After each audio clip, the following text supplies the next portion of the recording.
Thank you for the introduction, Chris. I hope I can be heard. Sounds like I can. All right. Well, thank you for inviting me. And I'd like to tell you a few things. I'd like to tell you a story. It'll be a quick story, not longer than 8 minutes, actually shorter than that.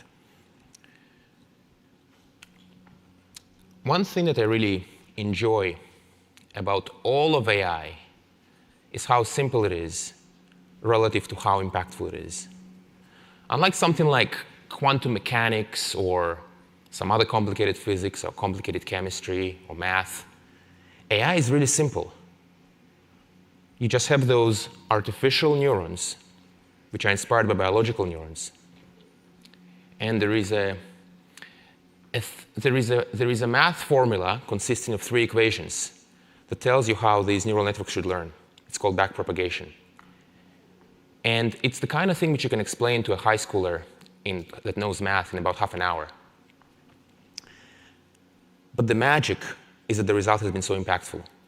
And so what ended up happening is that there is one recipe, essentially one recipe, that's been powering every single thing that's ever been done that's also cool in AI.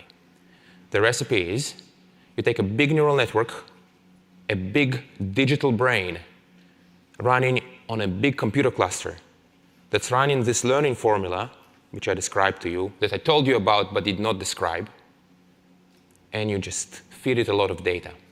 And then what you'll see next is how we vary this formula, how we change the neural network, how we change the data, and the downright magic that ensures. You know, when I started OpenAI with our co-founders more than 6 years ago, I was motivated by a belief that neural networks will continue to surprise us and to make the kind of incredible progress that they've made. And it's quite likely that the progress that neural networks are making, the progress that they have been making, will keep going on for quite a while. I don't think anyone here believes that neural networks will slow down. And so their impact will be very vast. They will touch every aspect of society, every part of human activity. And so with this belief, we thought to create OpenAI to not only fulfill the original sci-fi promise of AI, to realize it, but to also make it benefit humanity with all it entails. But now I want to go and dive into some of the technical details and tell you about some of the neural networks that we've built. Because time is so short, I will go quite quickly through them. So GPT-3 is just a really big neural network whose training objective is to guess the next word. Well, you could say, what's so special about guessing the next word? The thing about guessing the next word is that it's something you can do in math. You can just measure how good your neural network is at guessing the next word. But if you do a good enough job at that, if you guess the next word well enough, you must understand something. And the better you guess the next word, the better you understand. Imagine a mystery novel where the detective is about to unravel the identity of the criminal at the end of the book. If you paid attention, you might narrow down the appropriate next word down to 2 guesses, maybe even to 1 guess if you paid really close attention. So now you have a link between guessing the next word and understanding. So GPT-3, I think many people are familiar with it. At the time, it was quite surprising and unprecedented that you could just communicate with the neural network in this way, ask it questions, ask it to do stuff, do few-shot learning. It was a big surprise. Now it's been almost a year and a half ago, more. Old news. We're not surprised anymore. Tough crowd to please. One cool thing I want to mention are the use cases of GPT-3. One of the cool things about these models is that they are no longer science projects. They're useful. So GPT-3 has been exposed through the OpenAI API, and it's been used in production by hundreds of companies. I'll mention my single favorite use case called the Trevor Project, where they use GPT-3 to pretend to be disturbed teenagers to train therapists to talk with real disturbed teenagers. So I think that's my single favorite application of GPT-3. I think it's legitimately quite cool, if I may say so myself. I'll briefly mention GitHub Copilot. It is a collaboration we've done with Microsoft, where we trained a really good neural network to guess the next word in code. Unsurprisingly, a neural network can do that task quite well also. GitHub Copilot is really popular. Programmers love it. And the users of GitHub Copilot commit 30% of the code that they commit is written by Copilot. So that's a pretty good statistic. And of course, as with all these neural networks, this is not the end point. This is more of an appetizer. Things will get a lot better. You may also have heard that we have made some progress on image generation with DALL-E. You know what it can do. You give it text, it produces an image. Why do it? We've made a lot of progress in text-only models, but the world is not just text. And I don't think anyone here believes that the powerful AIs of the future will be text-only. I'll just show you some cool images that I like. There's many more on the internet, but on the text, you have the caption that produced the particular image. I like this one. I mean, really, those are pretty good images. This one is, I think, caught the attention of many. I think Percy had this one in his slide as well. I like this corgi in the shape of a fish. It's pretty good compositionality, I have to say. You have to understand fish and corgi and the way it would look like if they were to be combined. Fur monster in a purple room. I think it's a very appropriate fur monster.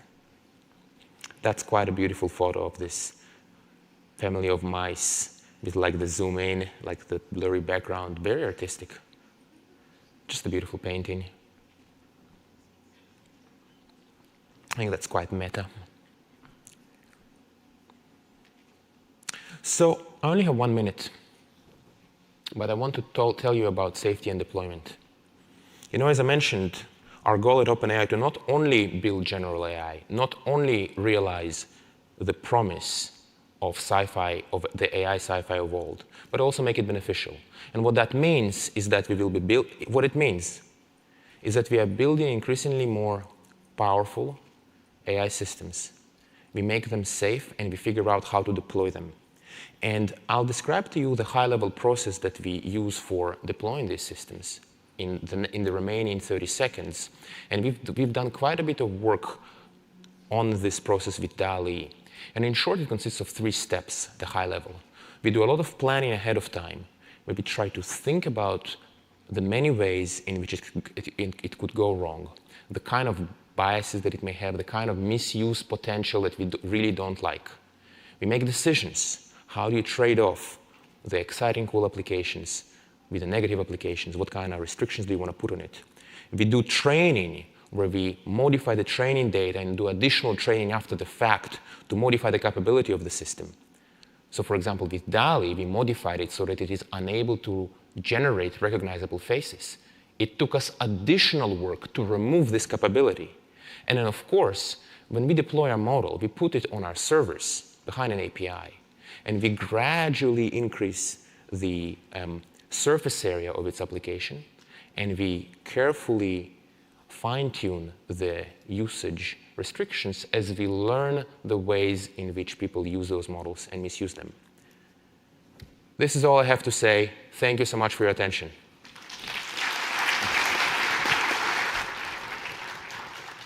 Thank you, Ilya. Our last speaker in this session before the discussion is Professor Rob Reich from Stanford University. All right, I stand between you and lunch, and you just heard from a whole series of people with technical expertise. I'm a philosopher by training. I direct the Center for Ethics and Society here, and I'm helping to bridge ethics on campus across to the engineering school as one of the associate directors of HAI. We live, to say something very simple, in an age of AI, agreeing entirely here with Ilya that AI is transforming every aspect of life, personal life, professional life, political life. And these enormous foundation models are the latest and potentially most powerful of the transformations that AI will bring about. And so I want to frame my remarks today, not technical remarks, but philosophical remarks, by sharing a passage that speaks to me and I think is relevant to our conversation today. The passage is the following. What the inventive genius of mankind has bestowed upon us in the last 100 years could have made human life carefree and happy if the development of the organizing power of man had been able to keep step with his technical advances. As it is, the hardly bought achievements of the machine age in the hands of our generation are as dangerous as a razor in the hands of a 3-year-old child. Anybody know who wrote that? It was Albert Einstein in 1932, 90 years ago. What can we do? What must we do to advance the organizing power of mankind alongside our extraordinary technical advances? That's the question I have for us today. That's where I think philosophers, social scientists, humanists have something to contribute to the technical and scientific advances of our extraordinary age. Now, one kind of response you might hear from a philosopher is to insert into the conversation ideals like the following.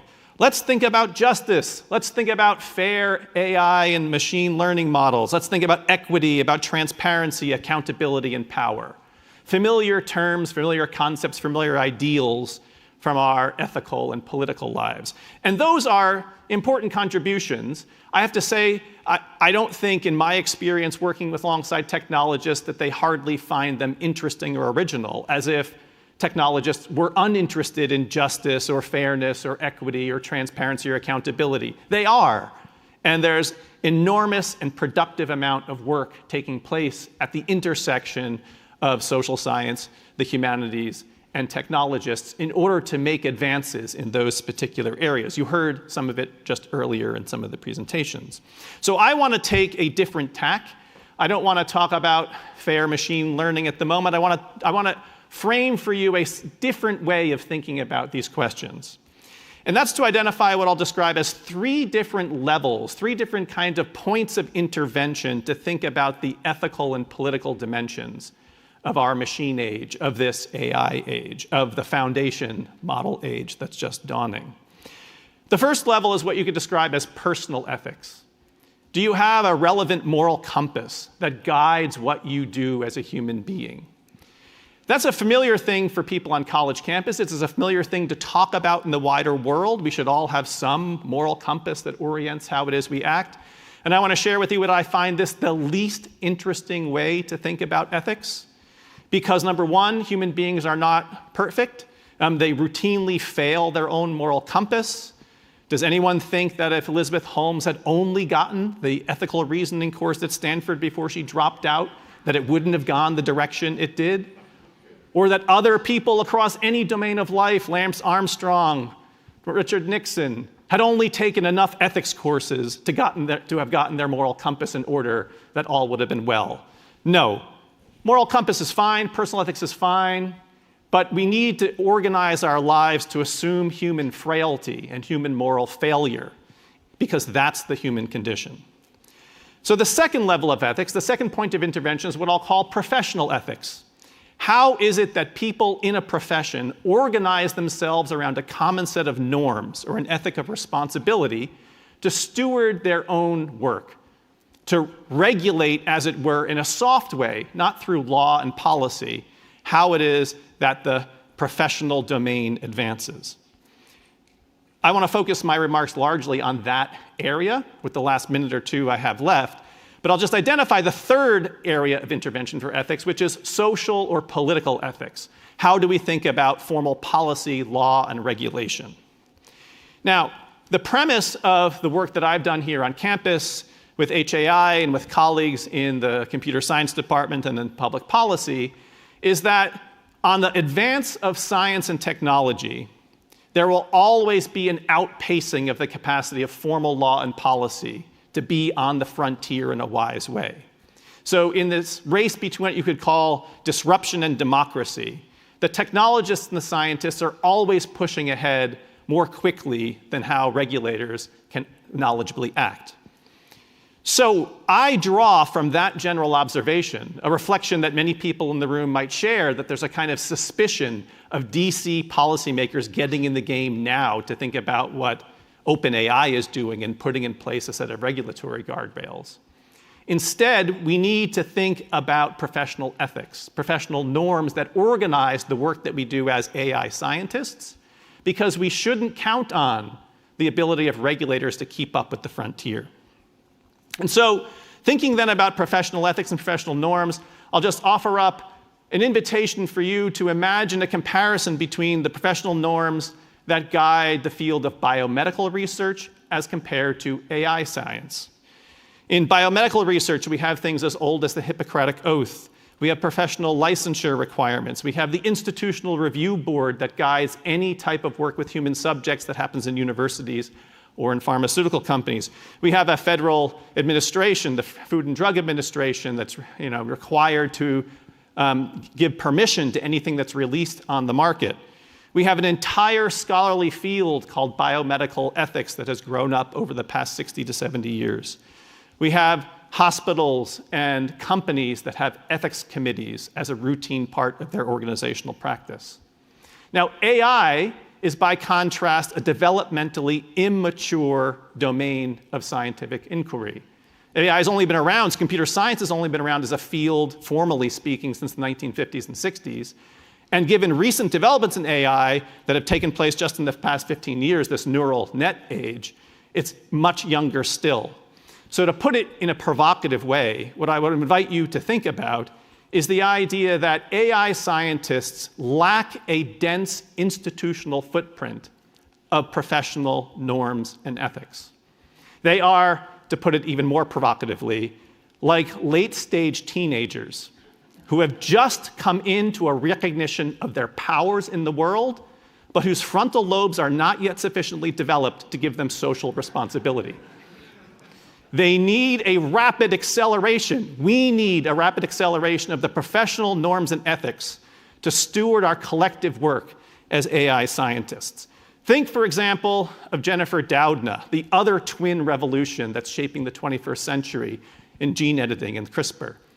She wakes up, Walter Isaacson tells us, from a dream, a nightmare. What if Hitler had access to this technology?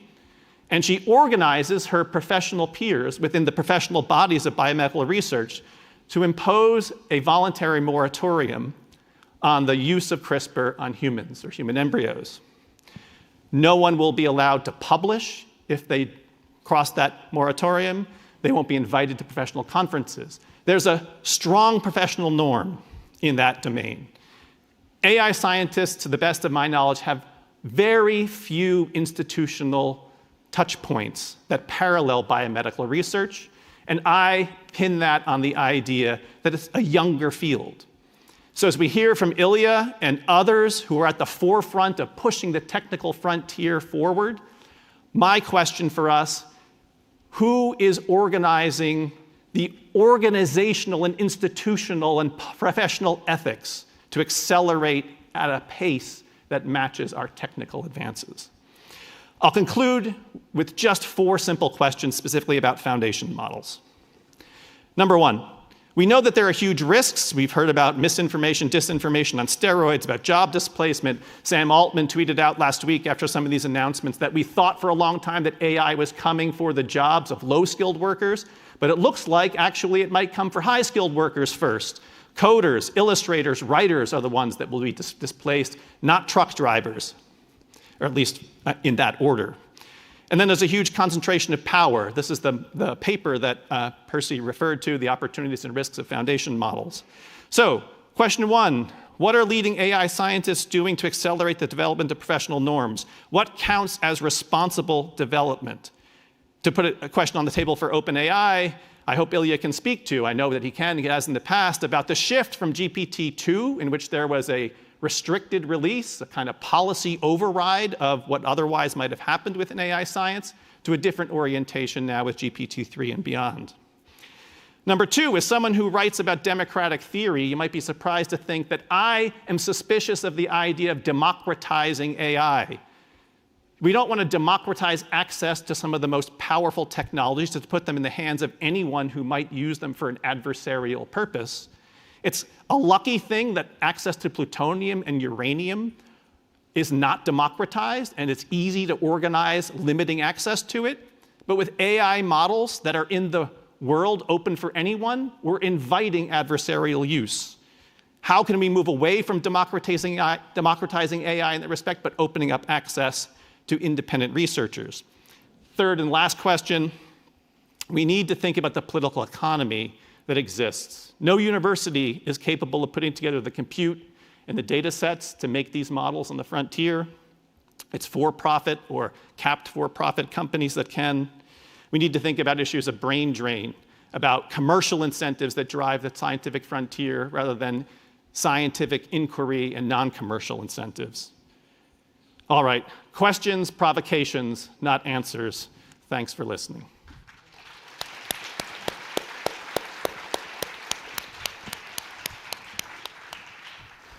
Thank you, Rob, and thank you to everyone who spoke on this panel, including Cordelia Schmidt, who's being represented by that large video monitor down the left-hand end, to be as part of our panel. Okay, so for the next half hour, we're going to have discussion and questions. So it looks like I don't really need to say this next bit of coming to the microphone. There are 3 microphones if you'd like to ask a question. It seems like there are lots of questions, including the very big picture questions that Rob asked at the end of his talk. I'll just ask one while we're getting started that is much smaller than some of the questions he asked. But I mean, so for foundation models, there are clearly safe uses. So Ilya gave one nice example of a safe use with the Trevor project of training suicide hotline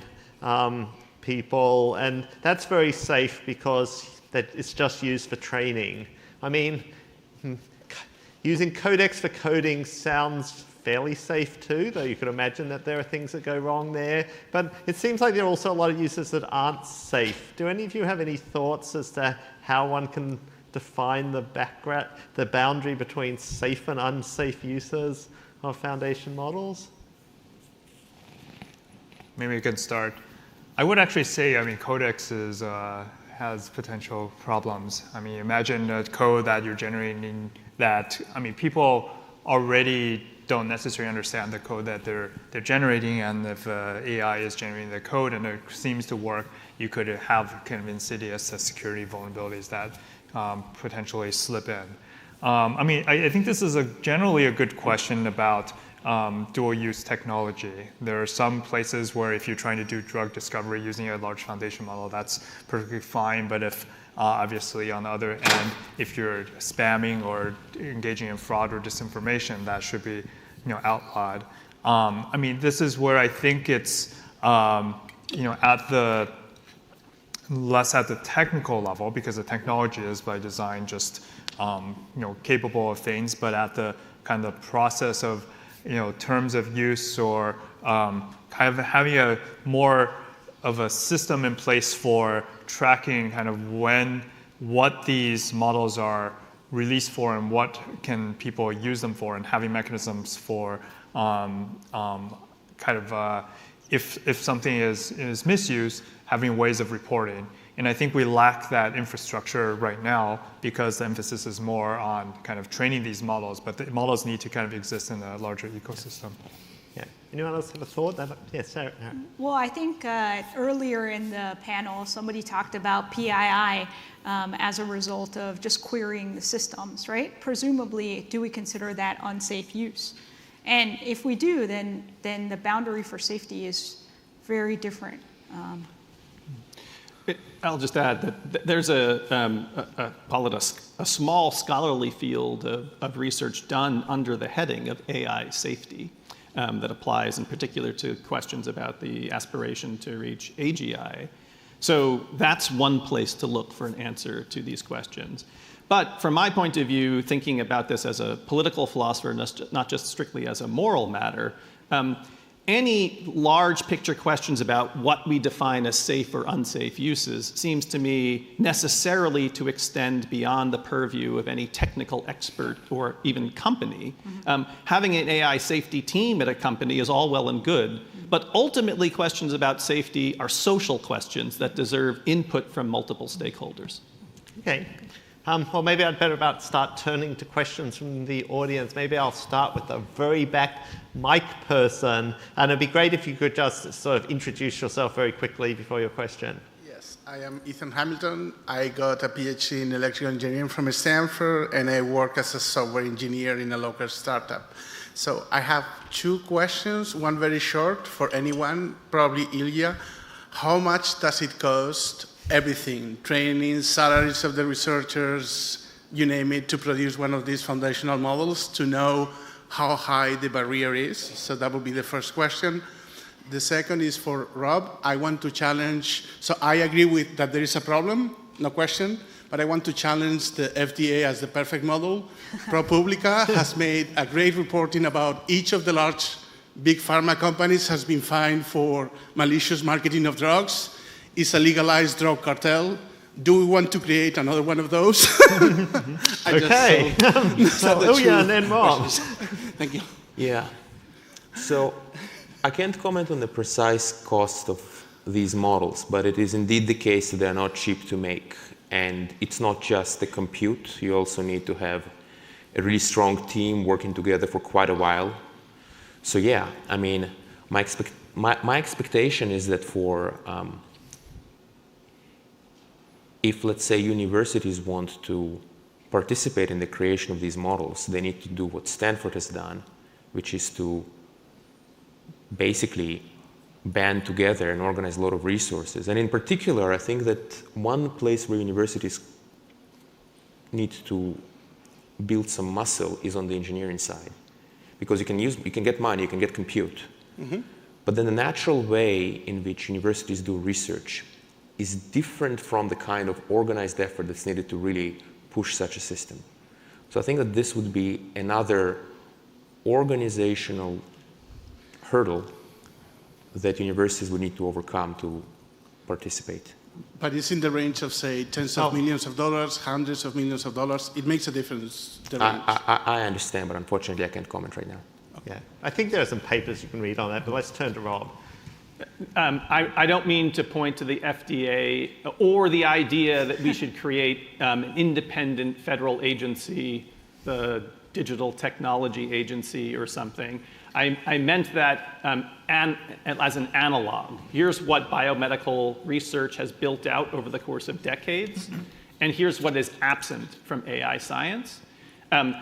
I don't think we port the professional norms and institutional design from one domain over to another domain. So I mean it as a way to think about the density of the institutional design.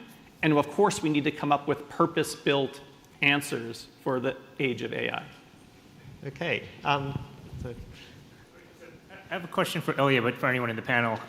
Given all the advancements in multimodal, multitask foundation models, how do you define AGI? What are the milestones to get there? And is embodiment key for it? Or what are the other requirements people aren't talking about? How to define AGI? So it is indeed the case that AGI is a little bit of an ambiguous term. It's not used very precisely by people who use it. It should be understood as more of an aspirational goal, kind of like a North Star. And the way you can tell that we have reached the age of AGI is when you have lots of computer systems. Like one way to tell, here's one way to tell, is when most of the economic activity is done by some kind of an AI. This is an objective criterion. Because if someone comes to you in the lab and says, oh, check out what I got, how can you really know whether you're being shown something real or not? But if you are living in a world where the economy is growing really fast because AI is doing the great majority of all economically valuable work, that's how you know that AGI has been reached. I mean, I think that the current models are really exciting. They're making a lot of progress. And like the way to really measure their impact is like how much are they being used to in the real world to actually solve problems. Like I would say that right now, these models are just breaking out from the lab. Until very recently, AI would make a lot of exciting progress on benchmarks in the labs. It would be really cool science projects, just starting to get out, starting to impact the real world. So there's still lots of work that needs to be done. The models need to get so much better, so much more reliable, need to explain ourselves, really collaborate with us in order to solve problems. All these things need to happen. We are seeing very small steps in that direction. Things will be a lot more exciting in terms of how much these systems can do. Okay, let's take a question from Feifei, and then you'll be after that, Pat. Yeah, okay, I'll start with the intriguing technical question, possibly mostly for Ilya, but interested from the technologists too, is that when we look at that corgi fish picture from DALL-E, frankly, for average human, it's very hard for an average human to draw a corgi fish. In the meantime, for average human, it's very easy if I ask you to draw a toy cube tower that would fall under gravity. Like that concept of a simple tower, toy tower fall. So there's a discrepancy. I think that's going to be hard for DALL-E. So there's a discrepancy between what's easy for human to generate and what's hard for machines. Do you want to comment on what in the making of these transformer models that create this discrepancy between, DALL-E and humans? Yeah, I can comment on that. So I'd say, so that question, there are actually two different sub-questions. In the case of DALL-E in particular, it was designed, there were certain engineering and design choices that were made, which are not inherent. They were made for convenience in order to make the system have certain better properties. So because of that, it is not as good at some of these tasks which you mentioned, but those limitations can be lifted. I do want to point to a deeper, more fundamental difference between these neural networks and human beings. These neural networks, they have more breadth and less depth. Like if you consider a language model may have read far more books than a human being ever would. But a human being understands the information that they've consumed more deeply.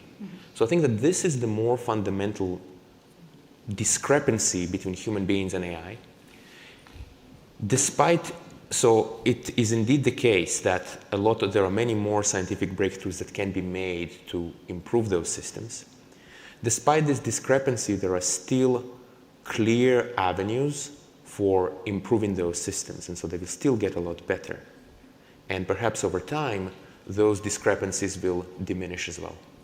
Maybe I can make a quick comment in response to Feifei and the last question, which is how one should kind of think about progress. Because I think AI traditionally has been viewed as kind of autonomous systems where you measure them in isolation. But we know for a fact, especially when they're deployed in the real world, we hope that they would be under some control or aligned with values of humans. So I think human beings have to be part of the picture.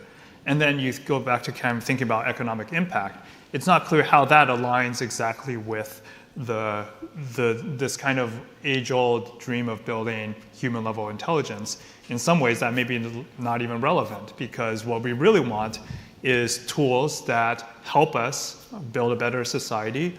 And if they can't do certain things that humans can, that's perfectly fine, as long as they can do a certain well-defined set of things well, robustly, in an unbiased way. I think that could have a tremendous amount of impact. And I think that maybe framing is maybe a way we should be thinking about assessing the value of these technologies rather than measuring it against a kind of a human yardstick. Okay, let me get a question from Pat. Sure, thanks. Cordelia. And this is mostly for Kristen Percy, who can probably guess what I'm going to say, because I say this after every talk I hear at Stanford. So the best science and the best engineering builds on previous work, and the failures and the successes of that previous work. Now, AI has a long history of successes and failures, but we've had deployed AI systems in industry since the 1970s. We had deployed systems that were built using machine learning by the late 1980s, long before deep neural networks became a thing. And in natural language processing, there were a bunch of systems that were used for various applications using classic natural language technology, and you guys were trained with some of this. I know you still cover it in some of your courses, but when I hear you talking about foundation models, I grant that there's been plenty of progress and the results are impressive, but it would seem to me there must be some way to bring together that progress and some of the classic ideas to get the best of both worlds. In particular, in a meeting on human-centered AI, some of those older approaches are far more connected to what we know about how humans process language. So can you say something about how we might do that, or if you think is that a bad idea? Okay, I think Percy, you'd better take that. Yeah, I can definitely take it. I think there are certain things that are age-old and will never disappear that we should think about, kind of knowledge, representation, and kind of reasoning. But there are also a lot of things which in the 70s are probably not relevant today, given kind of what we know about how capabilities. I think that one way I think of these technologies is they're very good system one. They can instinctively kind of generate things on demand. And but for very long-range, sophisticated reasoning, they're getting better, especially with some of the latest kind of multi-step reasoning things. But they're not quite there, and they certainly don't have the crispness that we have. So that part is still missing. I mean, one outstanding question is whether we can get there. I think that is open with the kind of existing methods. That, I think, is an open question, and I like to be kind of open-minded about it because, in the last few years, I've been surprised. I think everyone has been surprised how these technologies work, and I think, but I think holding on to some of the kind of the principles of how you can generalize, I think is very worthwhile. For example, you could imagine using. Pat, I think there are a lot of questions, so maybe I think we'll have to move offline. on. You can You can talk to Percy later. And my name's Pat Langley. Thanks. Let me try and bring Cordelia into the conversation. So picking up on that theme of being more human-centered, so there's been productive work on multimodal models, but most of the visual work has used just images, and that certainly stands in distinction to human learning, where not only do we have the equivalent of video, we're seeing this moving world around us, but human developmental studies have shown the absolute importance of interaction for little kids to learn, right? So just watching videos even isn't very effective. So does that mean for multimodal foundation models we should be doing something quite differently? I mean, to put it most provocatively, one could argue that something like DALL-E is really a sort of a dead end because it's not really heading us in the right direction for human-level artificial intelligence. Yeah, I think we should. Can we see if Cordelia, do you have some remarks? Yes, I think I would agree that basically the next step is really using video because you have all the motion information. I mean, basically Feifei's example for tubes falling, you need motion information to learn from them. You have all the corresponding information with audio and speech, so you have a much richer corpus of information, right? And I think you can also see obviously the video as an extension from the images, right? It's not because you can generate an image from text. The next step would be you could generate a video from a sentence, right? So I think it's not either or, but I would say video allows you to do much more.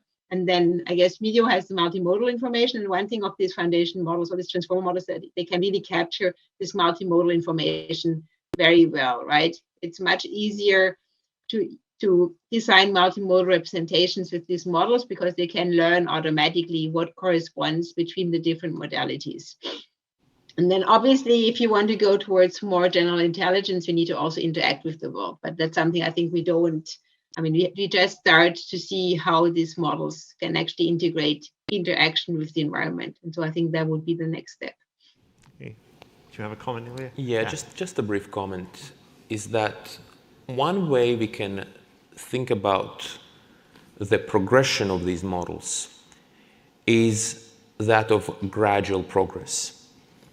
We've made a lot of progress in text-only models, and we were surprised by what they can learn. We have added another modality, perhaps not perfectly. Perhaps this is not the final way in which we will add the modality. Some exploration will need to be done. But eventually, I think it is a reasonably safe bet that we will figure it out as well to find a very useful packaging of the modality so that the system will know more, understand the human world better, and be able to interact with us better because of them. So it's a technical problem that will likely be solved. Okay, great. Right up the back, yes. My name is Evelyn. I was a Stanford student, and I took my first AI class with Professor Liang. So I really appreciate it, Professor Liang. And you mentioned the process of adapting a general model to a specific domain. So I guess my question is actually to Ilya. I have built an application using GPT-3. And by the way, OpenAI has a very good safety review process. I went through the process, got the approval, and rolled out a global launch. What I observe is that the option to customize the general model to a specific domain is very limited. Although there are options, but it's very limited. So my question is, what is OpenAI's plan to allow more customization and configurability of the GPT-3 or DALL-Es? Yeah. I mean, you should expect that that the ability to customize these models will increase in the future, customize them through fine-tuning. I do want to make, however, so I should say, it will become easier and the tools to do so will become more powerful. But I also want to make one other comment, and that's about the shape, the likely shape of customizability of these models in the future. One point of view, which I happen to believe in right now, is that if you take a model, any neural network, and you have some kind of benchmark, and you fine-tune the neural network on this benchmark, you'll get really good performance on the test set. But that doesn't actually mean that your system is that good. And that's something we've seen a lot also. I think it was most apparent in the kind of intermediate years, maybe like the mid-2010s on ImageNet, on the ImageNet dataset, where people started to report human-level performance on ImageNet. Yet the systems were obviously not human-level not at the human level. So what does that mean? Like, I think what that means is that there is hidden overfitting going on when you fine-tune. And so I think that several things will need to happen. Like, the fine-tuning technology itself will need to improve so that you'll be able to preserve a lot of the generalization of these powerful base models. And we'll actually find that zero-shot evals give you the best and most reliable, like, representative performance. What you can get zero-shot or few-shot, you know that's on your test set, you know that's the performance you're going to get in the wild. So it's a much more honest measure of performance measure for yourself as you evaluate your system. Okay, sorry. Yeah, perhaps this question is best suited for you, Professor Liang. I was just curious, what is the academically precise definition of this so-called foundation models term? Like, you know, models are getting bigger, they use billions of parameters, they're able to generalize beyond expected tasks. Like, all of these are nice properties of some of the things we're observing. But I'm wondering if there's a precise way to say, okay, this is a foundation model and this isn't. I mean, is it a vague sort of comment on an industrial inflection point, or is it actually something that we can say that this is a foundation model? Yeah. That's a good question, and we spent a lot of time thinking about this. We actually have a blog post on our website that explains the details, but just in brief, it's a spectrum. Is BERT, let's say, is Elmo a foundation model? Maybe. BERT is probably a foundation model. GPT-3 is definitely a foundation model. The definition I gave in the talk is a model that is trained on broad data and can be applied to a wide range of downstream tasks. Now, those are fuzzy terms, but I think the breadth of the data is important because that's, and also when you talk about broad data, that implies certain other features such as self-supervision and training at scale, because without those, you can't really train on broad data. And so I think many, you could think about breadth and the kind of as the kind of key defining factor, and many of these incident, whether you use a transformer or use backprop, those things kind of follow out given where we are in terms of the technology. In 10 years, maybe we'll have, we won't be using transformers, we'll be using something else, and we'll be training in a slightly different way, maybe with reinforcement learning, but that doesn't change the kind of the essence of a foundation model. So any large model trained on a wide breadth of data is a foundation model? So a model that's trained on a broad set of data and can also be applied generally. Yeah. Okay, Fei, let's take one more question from you. Okay, this question is absolutely inspired by Rob, so by Rob's talk, as well as for the past 3 years he's worked with me on this and inspired me, but I'm asking this to technologists. Rob talked about the need for professional norms and ethics, and Rob has also inspired all of us at Stanford to think about baking ethics into the design of algorithm. So I want to ask Cordelia, Ilya, and Percy, when you are building your foundation model, big or small, what exactly are you doing, or your organization, are they doing baking ethics into the foundation models? Yeah, I could comment on OpenAI's process around the way we go about releasing these models in a way that allows us to capture as much of their beneficial uses as possible, while contain their harmful uses and contain their harmful biases that we don't want exposed as much as possible. I mentioned it in my last slide of my presentation, and I want to elaborate on that. So, we think about it a lot, and we see us finding good practical answers to these questions as a core part of our mission at OpenAI to build general AI and make it benefit humanity. We want to figure out how to actually deploy these systems with each new level of capability. I'll mention an anecdote. When we trained GPT-3, we kind of already foresaw many of those issues. And so we had we also had the luxury that no one else had such a model. So we took a very long time. It was almost a whole year where we manually reviewed every single application request to use GPT-3 somewhere. And we built a very large amount of institutional expertise around the kind of use cases that are okay, the kind of use cases that are more objectionable. There have been some ambiguous calls as well. And the process that we've converged on today, that we will continue to refine, is one of, we look at the capability that's about to emerge, and we try to anticipate and categorize the different uses that we can predict just by thinking. We make a list, and we say, okay, this looks exciting and we want to support it.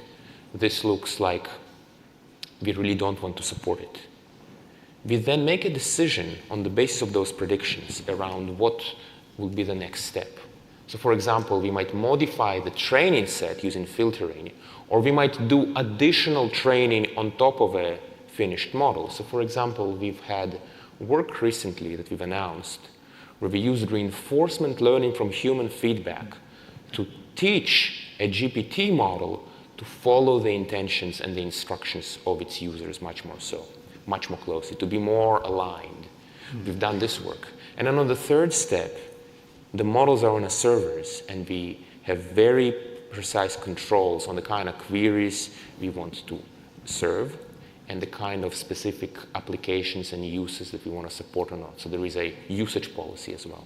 So that maybe we should get thoughts from others at this point. Can I well, I'll let Cordelia give her thoughts on professional norms first, and then Percy.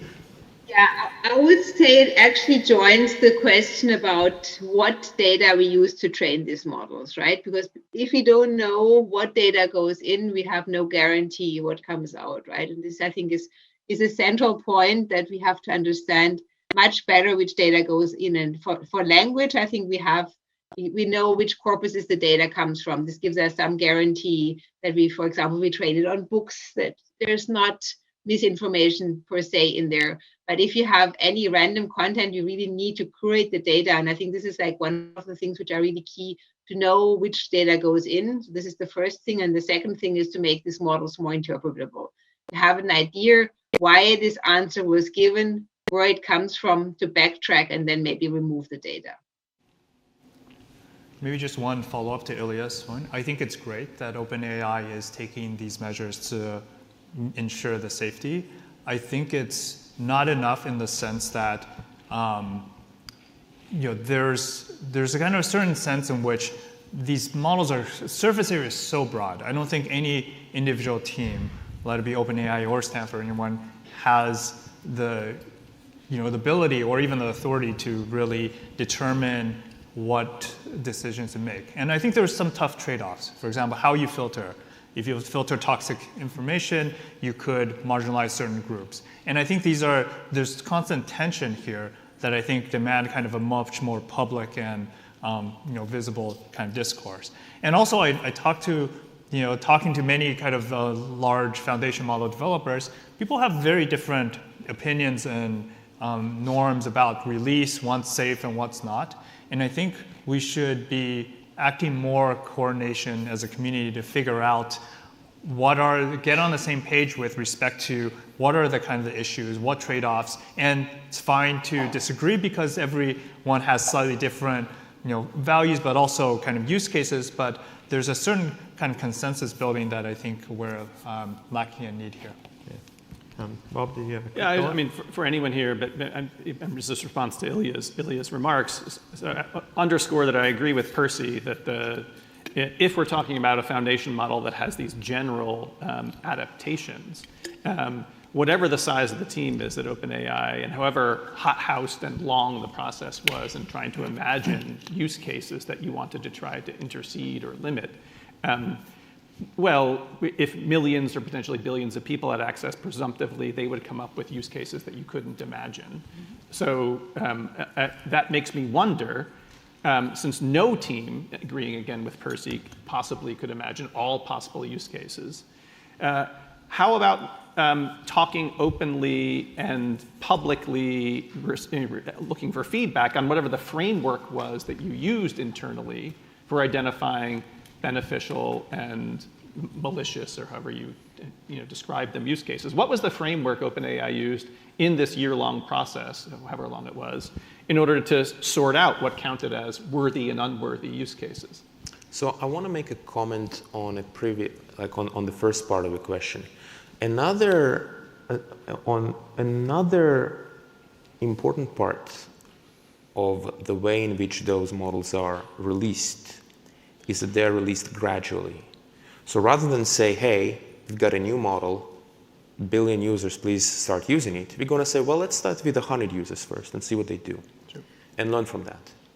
And then you release it to the next 100, the next 500, and you fine-tune the policy and the various controls that you have on the basis of those experiences. So in other words, instead of doing a very big discontinuous release and maybe finding yourself facing a crisis, you have very small releases, and so you're able to productively learn from whatever happens and bake it in. And this graduality is very important. There is another thing that I want to mention that will be increasingly important in the future, is that the AI capability itself will be helping us with making these decisions. At present, AI is not good enough and it cannot be counted in order to help decide on use cases and explain why a use case is good or not. But in the future, I expect it will change. And that will be a very important tool in the toolbox of deploying such systems and dealing with their large surface area.